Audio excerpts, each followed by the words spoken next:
Congenital talipes equinovarus case presentation. Karan, a 12-year-old boy from Ambattur, came to the OPD with chief complaints of deformity in both right and left foot from birth. This is the pictographic representation of the deformity seen.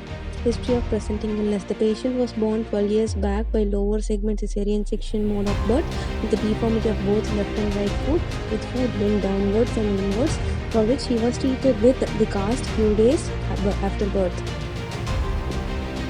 Negative history. No history of anomalies of face, upper limb, lower limb, trunk and spine. No history of breech presentation and oligohydramniosis. No history of maternal blood intake and no history of spina bifida.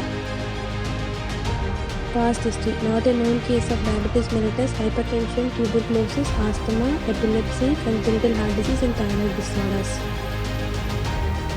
Past surgical history. History of surgery at 3 years of age at Institute of Child Health, EGMO for the above complaint. Developmental history milestones achieved till date. Immunization history fully immunized till date. Personal history consumes mixed diet, normal sleep pattern, normal bladder and bowel habits. Family history. No similar history in the family. Parents are not conscientiously married. Examination. General examination. The patient is conscious, well-oriented, moderately built, moderately nourished, no pallor, no icterus, no cyanosis, no clubbing, no pedal edema, and no generalized lymphadenopathy. Vitals. Pulse rate 86 beats per minute, normal rate, normal rhythm, normal volume, character normal, no delay, peripheral pulse well. BP 110/70 mm mercury in sitting position in left upper arm, temperature meter above, respiratory rate 14 beats per minute. Local examination. The patient was examined in supine position, attitude, hip and knee in neutral position with angle points in the plantar flexion and inversion, foot in adduction. Limb discrepancy, no. Muscle wasting, no apparent muscle wasting seen. Gait walks on the lateral border of the foot. Inspection. No redness or swelling seen at the ankle joint. No scar is seen. Polydactyly and syndactyly of grade 2 is seen in both the foot. So this is the pictographic representation of the polydactyly and syndactyly of grade 2. Deep crease not seen on both the foots. Cavus deformity is seen both the sides.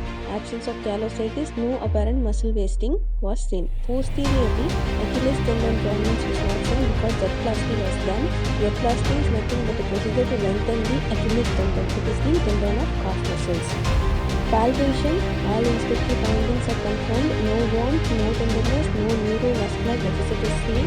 Movements, plantar flexion 10 degrees, normal is 30 to 50 degrees, dorsiflexion is 10 degrees, normal range is 10 to 20, inversion is 20 degrees, normal is 10 to 60 degrees, and reversion is 0 degrees, normal is 10 to 30 degrees. Measurement, true length 81 cm in both right and left leg, apparent length 84 cm in both right and left leg, mid calf and circumference that is 10 cm on the knee, 23 cm in both the legs. Examination of other joints, right and left knee joints normal, right and left hip joints normal.